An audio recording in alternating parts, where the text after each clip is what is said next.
Multiple Varna கிச்சனில் இன்றைக்கி Sri Lankan fish கறி ஸ்பைசி செய்ய போகிறேன். அதுக்கான இதெல்லாம் நீங்கள் ஸ்டெப்ஸ் எல்லாம் பார்த்துக்குங்க.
நான் முதல்ல வெந்தயம் போட்டேன். அடுத்து பூண்டு, வெங்காயம், தக்காளி, கருவேப்பிலை இதெல்லாம் நிறையா எண்ணெயில் ஒரு 3-4 கரண்டி எண்ணெயில் நான் இதெல்லாம் வேக விட்டுருக்கேன். இதுக்கு அடுத்து நீங்கள் பார்த்தீங்க நான் ஸ்பெஷலாக செய்ய போகிறத நீங்கள் பார்க்கலாம். இப்போ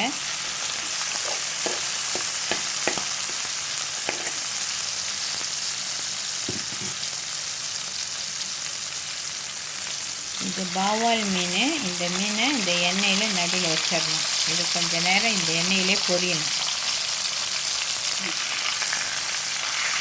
மீனை திருப்பி போட்டுக்கலாம்.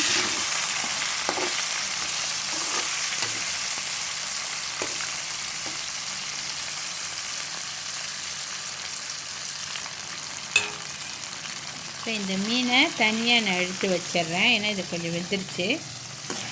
இப்போ இதோட கறிக்கு தேவையானதை பார்க்கலாம்.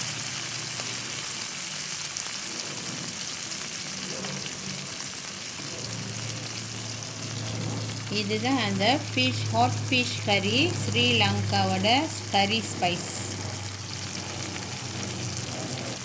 என்னோடய ஃப்ரெண்ட் ஸ்ரீலங்கா போயிருந்தாங்க. அப்போ அவங்க வாங்கி கொடுத்த பேஸ்ட்டு இதில் தான் இப்போ நான் இந்த ஃபிஷ் கறி செய்கிறேன். இது ஹாட்டாக இருக்கிறதுனால நான் ஒரு கரண்டி தூள் தான் பாய்க்கிறேன்.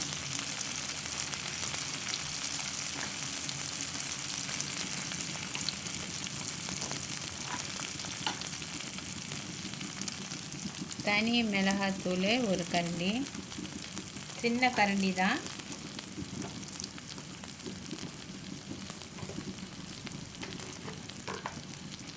மீன் கறித்தூள் 2 கரண்டி.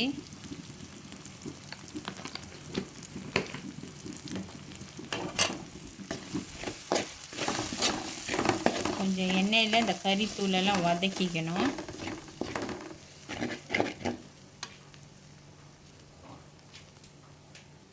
தண்ணி ஊற்றிங்க.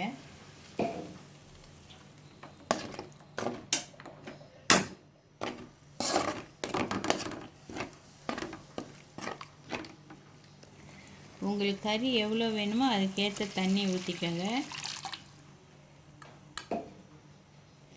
இப்போ கொஞ்ச நேரம் இந்த மிளகாத்தூள்லாம் வேகணும்.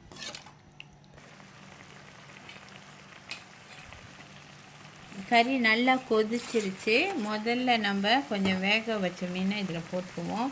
நான் உங்களுக்கு சிம்பிளுக்காக தான் ஒரு மீன் இன்றைக்கி செஞ்சுருக்கேன். நீங்கள் எத்தனை மீன் வேணாலும் நீங்கள் இதில் போட்டுக்கலாம். இதுக்கு தேவையான உப்பு,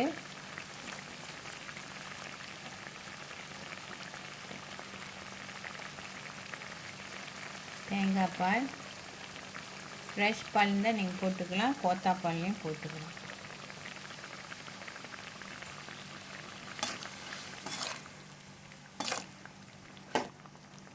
ஏற்கனவே நம்ம மீனை கொஞ்சம் பொரிச்சனால இது ரொம்ப நேரம் தேவையில்லை. ஒரு கொதி வந்தோடனே கூட நீங்கள் இறக்கிடலாம். ஏன்னா மீன் வெந்துருச்சு.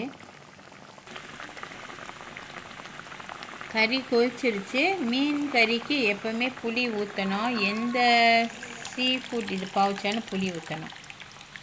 தேவையான அளவு நீங்கள் புளி ஊற்றிக்கலாம். கறி கொதிச்சிருச்சு, மீன் கறி ரெடி. இப்போ நான் ஒரு பாத்திரத்தில் போட்டு உங்களுக்கு காமிக்கிறேன். காமிக்க மாட்டேன்.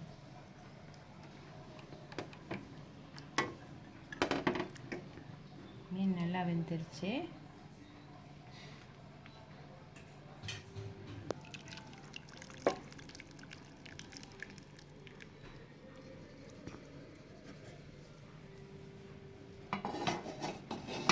Okay, ready. இதை நீங்கள் சாதத்தில் வச்சு சாப்பிட்லாம், இட்லி, தோசை, சப்பாத்தி எதுக்குனாலும் சாப்பிட்லாம். நான் டேஸ்ட் பண்ணி பார்த்தேன், அந்த ஹாட் ஸ்பைசி ஓகேவாக தான் இருந்துச்சு ஒரு கரண்டி போட்டனால. உங்களுக்கு இன்னும் ஹாட்டாக இருந்தால் நீங்கள் அதோட அளவெல்லாம் நீங்கள் எக்ஸ்ட்ரா பண்ணிக்கலாம். இந்த வீடியோ உங்களுக்கு பிடிச்சிருந்தால் லைக் பண்ணுங்கள், ஷேர் பண்ணுங்கள், சப்ஸ்கிரைப் பண்ணுங்கள். நன்றி.